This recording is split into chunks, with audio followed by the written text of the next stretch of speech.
कल कहाँ क्लास हुआ है? कोई दिक्कत नहीं है, जब ये होगा ना। हाँ कल टेस्ट है। मैक्रो का ही सिर्फ पढ़ाए थे।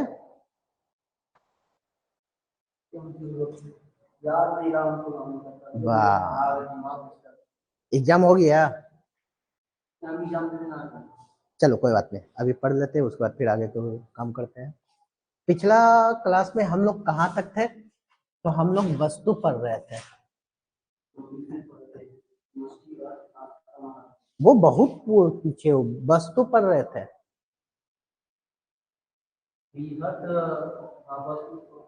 वस्तु पढ़ रहे थे, वस्तुएं और हाँ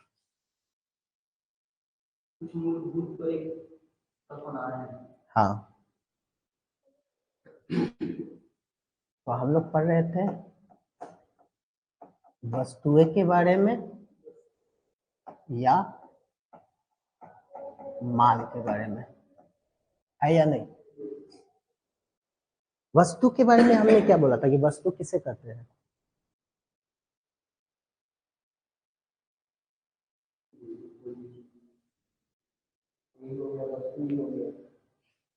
कैसे डिफाइन कैसे करोगे? वस्तु को डिफाइन कैसे करोगे? सबसे बड़ी बात तो ये ना है, कल टेस्ट देना है, कैसे डिफाइन करोगे वस्तु के बारे में? अगर मान लीजिए क्वेश्चन हम दे दिए तो पीपीटी किसी को हम भेज कहाँ रहे हैं? नहीं कुछ नहीं, हम जो पढ़ाते हैं बस यहीं पर पढ़ाते हैं। आपको मात्र एक क्लास में कोई दिक्कत नहीं, वही वो उसी में तो हम पूछ रहे हैं। बताओ वस्तु किसे कहते हैं? ये थोड़ा सा ध्यान रखना। देखो वस्तु के बारे में या माल के बारे में सिंपल में एक ही बात बोला गया है कि इसका मतलब क्या होता है, इसका अर्थ क्या होता है। जैसे जैसे कर रहे हैं ना, कोशिश करो वो लिखते हुए चलोगे ना, तो फिर तुम कभी भूलोगे नहीं। समझ में आया? तो लिखते हुए चलो। वस्तु किसे कहते हैं, वस्तु का मतलब क्या होता है, वस्तु का अर्थ क्या होता है?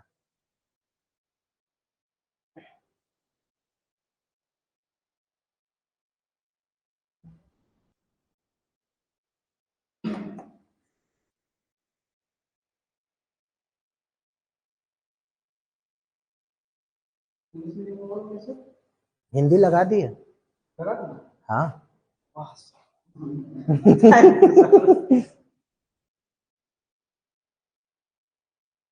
वस्तु क्या हो सकता है, वस्तु किसे कहते हैं, वस्तु का अर्थ का मतलब क्या होता है?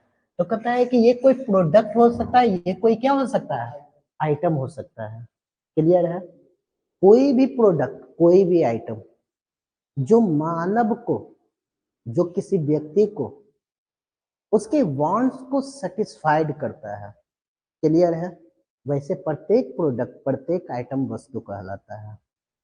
बातें समझ में आए या नहीं आया? वस्तु क्या है? तो वस्तु का अर्थ है कि कोई भी प्रोडक्ट हो सकता है, कोई भी आइटम हो सकता है। क्लियर है? जो किसी भी मानव को या किसी भी व्यक्ति को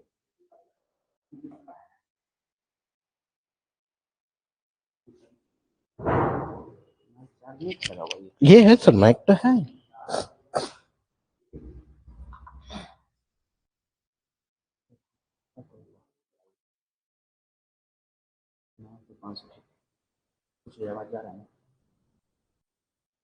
वहाँ लिख दिया चैप्टर नाम कौन सा, लिख दिए है सर?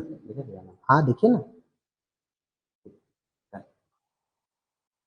आवाज नहीं लग हाँ हाँ हाँ, ये देखिए यहाँ लिखा हुआ है सर, इकोनॉमिक्स। ओ ठीक ठीक ठीक ठीक ठीक।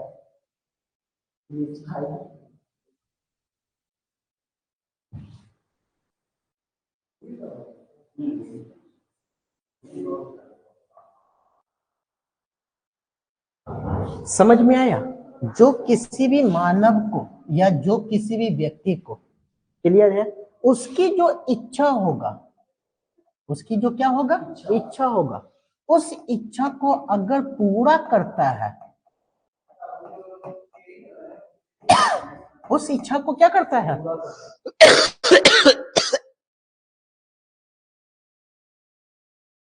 पूरा करेगा।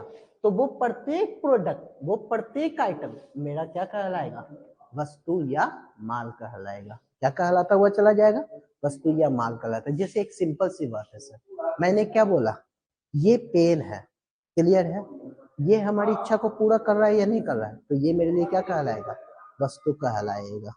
ये बुक है, ये मेरी इच्छा को क्या कर रहा है, पूरा कर रहा है, ये मेरा क्या कहलाएगा, वस्तु कहलाएगा। बातें समझ में आया। आपको भूख लगी है, आपने खाना खाया, जो खाना है वो आपका क्या कहलाएगा, वस्तु कहलाएगा। क्यों कहलाएगा, वो आपकी इच्छा को क्या कर रहा है, पूरा कर रहा है। ये शर्ट है, ये शर्ट क्या कहलाएगा, वस्तु कहलाएगा। क्यों, क्योंकि ये मेरी इच्छा को क्या कर रहा है, पूरा कर रहा है। बातें समझ में आई या नहीं। तो कोई भी प्रोडक्ट हो सकता है, कोई भी वो आइटम हो सकता है, समझ में आया। यानी कोई भी ये उत्पाद हो सकता है, कोई भी ये क्या हो सकता है, उत्पाद हो सकता है, जो व्यक्ति की इच्छा को पूरा करेगा, क्लियर है, वो प्रत्येक क्या कहलाएगा, वो प्रत्येक कहलाएगा वस्तु, कोई भी उत्पाद। समझ में आया, एकदम सर जी। मानव में कोई भी आ सकता है, व्यक्ति में कोई भी आ सकता है, क्लियर है। नहीं तो ये कहोगे ना, यहाँ पर कोई भी उत्पाद, ये प्रोडक्ट, ये आइटम जो है वो आपकी इच्छा को क्या कर रहा है, पूरा कर रहा है। ये प्रोडक्ट है, ये उत्पाद है, यही उत्पाद किसी भी व्यक्ति की इच्छा को क्या कर रहा है, पूरा कर रहा है। तो इस उत्पाद को हम लोग कहेंगे क्या, माल या वस्तु। समझ में आया। वो क्या है आपका, वो आपका कॉपी है या नहीं। क्या वो आपकी इच्छा को पूरा कर रहा है, तो वो कॉपी आपके लिए क्या बन जाएगा, वस्तु बन जाएगा या माल बन जाएगा। समझ में आया। बस इसी प्रकार से डिफाइन करता है कि वस्तु का मतलब क्या था, वस्तु का अर्थ कोई भी प्रोडक्ट हो सकता है, कोई भी आइटम्स हो सकता है, जो किसी भी व्यक्ति या मानव जाति की इच्छा को क्या करता है, पूरा करता है। वो प्रत्येक प्रोडक्ट, वो प्रत्येक आइटम वस्तु कहलाता है। कोई कंफ्यूजन है, बातें समझ में आया है या नहीं। बढ़ सकते आगे की ओर। अब देखो, वस्तु को अगर देखा जाए तो वस्तु का कुछ भागों में क्या कर दिया गया है, बांट दिया गया है। वस्तु के अगर क्लासिफिकेशन को देखा जाए, वस्तु का अगर वर्गीकरण देखा जाए, तो वस्तु के वर्गीकरण को क्या कर दिया गया है, अलग अलग भागों में बांटा है। लेकिन डिपेंड करता है कैसे बांटा, डिपेंड करता है कि कैसे बांटा। तो कहता है ये बांटा जाता है अंतिम उपयोग के आधार पर। किसके आधार पर, अंतिम उपयोग के आधार पर, जिसे हम लोग कहते हैं एंड यूज। यानी कि आप उसका यूज कैसे कर रहे हो, अंतिम यूज कैसे कर रहे हो। जैसे समझने का काम करना, हमने दूध खरीदा, क्लियर है, और वो दूध मैंने पी लिया, तो मैंने उस दूध को क्या किया, कंज्यूम कर लिया या नहीं कर लिया। लेकिन मेरे बगल में एक हलवाई था, क्लियर है, उसने भी दूध खरीदा, लेकिन उसने वो दूध को पिया नहीं, उसने उस दूध से पनीर बनाया, उसने उस दूध से मिठाई बनाया। मेरा अंतिम यूज क्या था, कंज्यूम करने का, लेकिन उसका अंतिम यूज क्या था, और भी प्रोडक्ट बनाने का। हाँ या ना, क्लियर है, कोई कंफ्यूजन है। तो क्या अंतिम यूज का मतलब समझ में आया, कि अंतिम यूज का मतलब क्या होता है, लास्टली आप उस गुड्स को किस रूप में यूज कर रहे हो। क्या उस गुड्स से और भी प्रोडक्ट बनाओगे, क्या उस गुड्स से और भी प्रोडक्ट बनाओगे, या उस गुड्स को वहीं पर खत्म करोगे। अगर उसे और भी बनाओगे तो कहा जाता है उसे मध्यवर्ती वस्तु। कौन सा वस्तु? मध्यवर्ती वस्तु वस्तु है। क्लियर है? लेकिन अगर उसे और भी प्रोडक्ट बनाना नहीं है, उसे वहीं पर क्या कर देना है?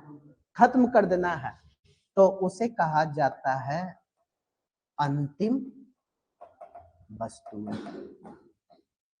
समझ में आया या नहीं आया? तो मेरे लिए जो दूध था वो मेरे लिए कौन सा गुड्स? अंतिम वस्तु है। लेकिन हलवाई के लिए वो मध्यवर्ती वस्तु है। समझ में आ रहा है या नहीं आ रहा है? क्लियर है या कोई कंफ्यूजन है? यानी डिपेंड किस पर कर रहा है सर?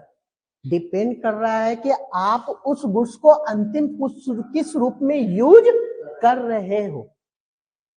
बातें समझ में आया या नहीं? अगर वो प्रोडक्शन के बाउंड्री को क्रॉस कर चुका है और उसका और भी कोई फर्दर प्रोडक्शन बाकी नहीं है, फर्दर प्रोडक्शन का मतलब कि अब इसका और भी कोई अब उसका और भी कोई फर्दर प्रोडक्शन होगा नहीं। क्लियर है? ऑलवेज वो कौन सी वस्तु के अंतर्गत आएगा? अंतिम वस्तु के अंतर्गत आएगा। लेकिन उसका और फर्दर प्रोडक्शन बाकी है, उसमें वैल्यू ऐड होना बाकी है, तब वो कौन से वस्तु के अंतर्गत आएगा? मध्यवर्ती वस्तु के अंतर्गत आएगा। समझ में आया? फिर से कह रहा है, अगर प्रोडक्शन बाउंड्री को क्रॉस कर चुका है, प्रोडक्शन बाउंड्री को क्या कर चुका है? क्रॉस कर चुका है। प्रोडक्शन बाउंड्री को क्रॉस करने का मतलब कि अब इसका कोई और वस्तु बनेगा नहीं, लास्टली यहां पर ये क्या हो जाएगा? कंज्यूम हो जाएगा। तब ऑलवेज वो कौन सी वस्तु के अंतर्गत आएगा? अंतिम वस्तु है, इसमें कोई भी वैल्यू ऐड नहीं किया जाएगा। क्लियर है? कोई कंफ्यूजन है? लेकिन अगर प्रोडक्शन फर्दर प्रोडक्शन बाकी है, यानी इसका और भी कोई प्रोडक्ट बनाया जा सकता है, और भी कोई प्रोडक्ट बनाया जा सकता है। क्लियर है? कोई कंफ्यूजन है? बातें समझ में आया? और उसे फिर से दोबारा बेचा जा सकता है। खरीदा इसलिए जाता है कि फिर से दोबारा क्या किया जा सकता है? बेचा जा सकता है। और जिसमें वैल्यू ऐड किया जाना है, तो वो ऑलवेज कौन सा वस्तु कहलाएगा? मध्यवर्ती वस्तु कहलाएगा। ऑलवेज कौन सी वस्तु कहलाएगा? मध्यवर्ती वस्तु कहलाएगा। जैसे कि एग्जांपल देते हैं, समझने का काम करना। किसान है, क्लियर है? किसान ने 1000 रुपए लगाकर गेहूं का प्रोडक्शन किया। समझ में आया? उसने अपने खेत में क्या बनाया? क्या उत्पादन किया? गेहूं का उत्पादन किया। कोई दिक्कत तो नहीं है? नहीं है। क्या ये किसान ये गेहूं को अपने पास रखेगा कि इसे मार्केट में बेच देगा? मार्केट में बेच देगा। किसे बेचेगा? तो किसान से गेहूं लिया फ्लोर मिल ने, आटा चक्की वाले ने, आटा चक्की वाले ने कहा कि हम इस गेहूं से क्या बनाएंगे? मैदा बनाएंगे। इस गेहूं से क्या बनाएंगे? मैदा बनाएंगे। किसान इसे 1000 रुपए में बेचेगा कि ज्यादा में बेचेगा? 1500 रुपए में बेचा। क्लियर है? बातें समझ में आया? क्या आटा मिल वाला, आटा चक्की वाला उसे अपने पास रखेगा कि किसी और को बेचेगा? किसी और को बेचेगा, है या नहीं? तो आटा चक्की वाले से बेकरी वाले ने इसने कहा कि इस मैदा से हम ब्रेड बनाएंगे। हाँ, क्या बनाएंगे? ब्रेड बनाएंगे। क्लियर है? तो आटा चक्की वाले ने क्या 1500 रुपए में ये बेचेगा कि बेकरी वाले को ज्यादा बेचेगा? ज्यादा बेचेगा। इसने कहा कि ले भाई, तुमको हम 2500 रुपए में बेच दिए। क्लियर है? कोई कंफ्यूजन है? इसने 2500 रुपए लगा के क्या बना दिया? ब्रेड बना दिया। कोई कंफ्यूजन है? अब बेकरी वाले ने इससे क्या किया कि कंज्यूमर को बेच दिया, उपभोक्ता को बेच दिया। किसको बेचा? उपभोक्ता को बेचा। क्लियर है? हम आप जैसे लोगों को बेचा। क्यों? क्योंकि हम इस ब्रेड को क्या करेंगे? कंज्यूम करेंगे, खाएंगे। समझ में आया? तो इसने मुझे 4,000 रुपए में बेच दिया। क्लियर है? अब मेरे को ये बताओ, क्या इसका और भी कोई प्रोडक्शन, फर्दर प्रोडक्शन होगा कि यहीं पर ये खत्म हो गया? अब ब्रेड के बाद क्या होगा? कंज्यूमर ब्रेड के बाद क्या करेगा? ब्रेड के बाद कुछ नहीं करेगा। अब ब्रेड के बाद कुछ, हाँ ब्रेड शुद्ध अलग डिश बनाओ वो अलग बात है। क्लियर है? लेकिन लास्टली क्या ये कंज्यूमर इस ब्रेड को यूज करेगा या नहीं करेगा? एकदम करेगा। तो क्या इसके बाद और भी इसका कोई फर्दर प्रोडक्शन होगा? और भी कोई फर्दर प्रोडक्शन होगा? कंज्यूमर इसे क्यों लेगा? अपने यूज के लिए नहीं लेगा, है या नहीं? दुकानदार नहीं करे तो दुकानदार को बेचते तो हो सकता है कि वो ब्रेड से ब्रेड पकौड़ा बना के बेचे, है या नहीं? लेकिन हमने किसको बेच दिया है? कंज्यूमर को बेच दिया है, उपभोक्ता को बेच दिया है। तो उपभोक्ता इसे क्या करेगा? कंज्यूम करेगा या नहीं करेगा? अब इसको तो वो कुछ नहीं करेगा, दूध में मिला के खाएगा, खाएगा या नहीं खाएगा? यही ना काम करेगा। तो क्या अब इस ब्रेड का कोई और भी फर्दर प्रोडक्शन होना बाकी है कि यहीं पर खत्म हो गया? तो ये जो यहां पर खत्म हुआ, तो ये उपभोक्ता के लिए ये ब्रेड कौन सा गुड्स कहलाएगा? अंतिम गुड्स कहलाएगा। इसका मतलब ये पता चला कि जो खत्म हो गया, हाँ एकदम सर जी। तो यहां तक प्रोडक्शन बाउंड्री है, यहां तक क्या है? प्रोडक्शन बाउंड्री है। प्रोडक्शन बाउंड्री को इसने क्या कर लिया? क्रॉस कर लिया। जो प्रोडक्शन बाउंड्री को क्रॉस करेगा वो कौन सा गुड्स कहलाएगा? अंतिम वस्तु कहलाएगा। लेकिन अभी भी ये प्रोडक्शन में बना हुआ है, हाँ या ना? तो ये कौन सा गुड्स कहलाएगा? ये मध्यवर्ती वस्तु कहलाएगा। क्लियर है? तो मध्यवर्ती वस्तु जो प्रोडक्शन बाउंड्री को क्रॉस नहीं किया है। अंतिम वस्तु जो प्रोडक्शन बाउंड्री को क्या कर चुका है? क्रॉस कर चुका है। क्या इसमें वैल्यू ऐड होगा? इसमें वैल्यू ऐड हो रहा है, हो रहा है। देखो 1,000 था तो यहाँ पर कितना वैल्यू ऐड हुआ? 500। यहाँ पर कितना वैल्यू ऐड हुआ? 1,000। हो रहा है या नहीं हो रहा है? तो वैल्यू ऐड हो रहा है या नहीं हो रहा है? और क्या फिर से ये रीसेल किया जा रहा है या नहीं किया जा रहा है? एक ने दूसरे को बेचा, दूसरे ने तीसरे को बेचा। क्लियर? तीसरे ने क्या किया? चौथे को बेचे। लेकिन क्या ये कंज्यूमर अब इस ब्रेड को किसी और को बेचेगा? नहीं ना बेचेगा। क्लियर है या कोई कंफ्यूजन है? तो ये कौन सा गुड्स कहलाएगा? ये अंतिम वस्तु कहलाएगा। और जो प्रोडक्शन बाउंड्री तक है, मध्यवर्ती वस्तु। कोई कंफ्यूजन है? बातें समझ में आया? तो अंतिम वस्तु को दो भागों में बांटा गया है। अंतिम वस्तु को भी कितने भागों में बांटा गया? दो भागों में बांटा गया है। एक को कहा जाता है उपभोक्ता वस्तुएं। क्लियर है? और दूसरे को कहा जाता है पूंजीगत वस्तुएं। एक को कौन सा वस्तु कहा गया?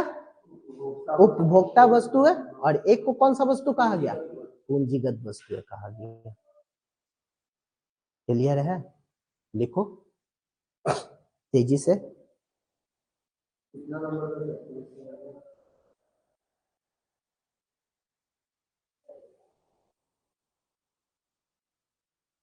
तेजी से लिखो।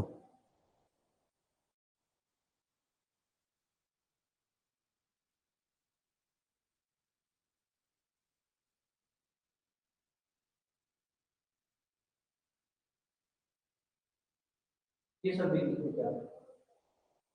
ये सब ना ना ये नहीं लिखो, ये सीजन लिखो ना यहाँ पर। ये तो एग्जाम्पल समझाए थे। ये लिखना जरूरी है, वस्तु का वर्गीकरण लिखना जरूरी है।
क्लियर है?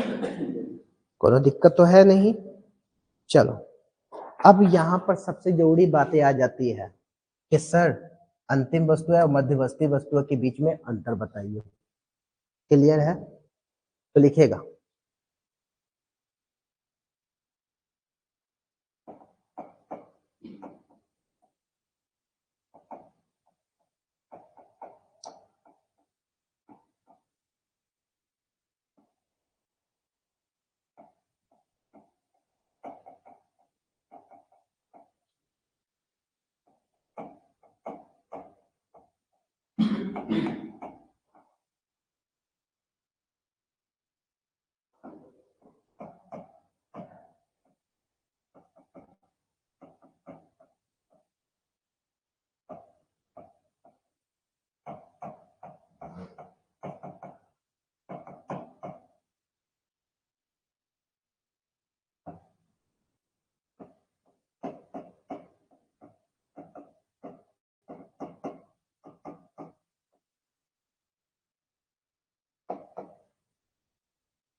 तो ध्यान ध्यान देना। क्या इसकी परिभाषा आप लिख सकते हो या नहीं लिख सकते हो? इसमें तो कोई दिक्कत नहीं है, दोनों की परिभाषा लिख देना कि अंतिम वस्तु किसे कहते हैं और मध्यवर्ती वस्तुएं किसे कहते हैं। क्लियर है? सेकंड आ जाएगा उत्पादन बाउंड्री यानी प्रोडक्शन लाइन, प्रोडक्शन बाउंड्री। ये प्रोडक्शन बाउंड्री को क्रॉस कर चुका है और ये प्रोडक्शन बाउंड्री को अभी क्या करेगा? क्रॉस करेगा, है या नहीं? बातें बताए थे या नहीं बताए थे कि अंतिम वस्तु किसे कहते हैं सर? कि वो जो प्रोडक्शन बाउंड्री को क्या कर चुका है? क्रॉस कर चुका है। तो यहाँ पर हम कह सकते हैं कि ये प्रोडक्शन बाउंड्री को पार कर चुका है, हाँ या ना? और यहां पर क्या कहेंगे? प्रोडक्शन बाउंड्री को पार करना अभी बाकी है, हाँ या ना? कहेंगे या नहीं? मूल्य वृद्धि, क्या इसमें वैल्यू ऐड होगा? नहीं होगा क्योंकि लास्ट हो गया है। तो क्या कहेंगे? मूल्य वृद्धि शामिल नहीं होगा, है या नहीं? इसमें क्या होगा? मूल्य वृद्धि ऐड होगा या नहीं होगा? अभी भी इसमें मूल्य वृद्धि क्या होगा? ऐड होगा। मूल्य वृद्धि अभी भी शामिल होगा। समझ में आया? राष्ट्रीय आय के निर्धारण में तो याद रखिएगा, जब हम लोग नेशनल इनकम को कैलकुलेट करते हैं, क्लियर है कि हमारे देश का नेशनल इनकम कितना है, तो याद रखिएगा उसमें कभी भी मध्यवर्ती वस्तु का वैल्यू ऐड नहीं होता है। ऑलवेज कौन सा वैल्यू ऐड होता है? अंतिम वस्तु का वैल्यू ऐड होता है। समझ में आया? तो यहाँ पर क्या लिखा है? राष्ट्रीय आय का निर्धारण। क्लियर है? तो यहां पर क्या लिखेंगे, राष्ट्रीय आय के निर्धारण में क्या होगा, राष्ट्रीय आय के निर्धारण में इसका मूल्य शामिल होगा।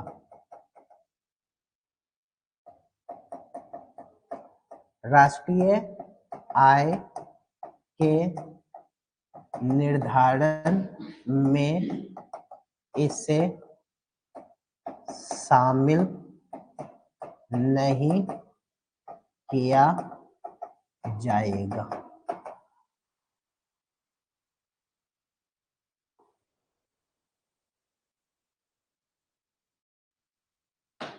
समझ में आया, क्लियर है? तो ये दोनों का अंतर है सर।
बढ़े आगे।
अंतिम वस्तु को कितने भागों में बांटा गया था, दो भागों में।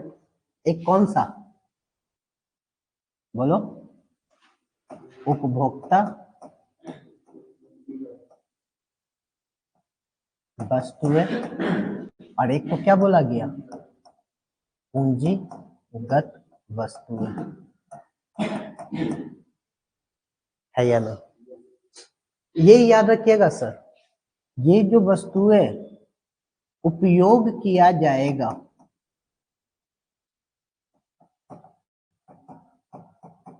किसके द्वारा उपयोग किया जाएगा, तो कहता है कि ये उपयोग किया जाएगा कंज्यूमर के द्वारा। किसके द्वारा, कंज्यूमर के द्वारा, यानी उपभोक्ता के द्वारा। बातें समझ में आया? ये किसके द्वारा यूज किया जाएगा, कंज्यूमर के द्वारा उपयोग किया जाएगा। बातें समझ में आया? ये किसके द्वारा उपयोग किया जाएगा,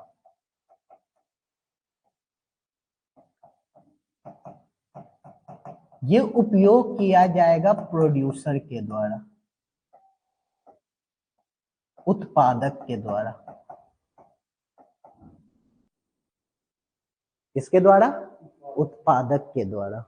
बातें समझ में आया? यानी कि एक गुड्स जो है फाइनल गुड्स, एक गुड्स जो है कौन सा गुड्स, फाइनल गुड्स, जिसके अंतर्गत हम लोग कहते हैं कि कौन सी वस्तुओं को, उपभोक्ता वस्तुओं को। तो ये यूज ऑलवेज किया जाएगा किसके द्वारा, उपभोक्ता के द्वारा। क्लियर है?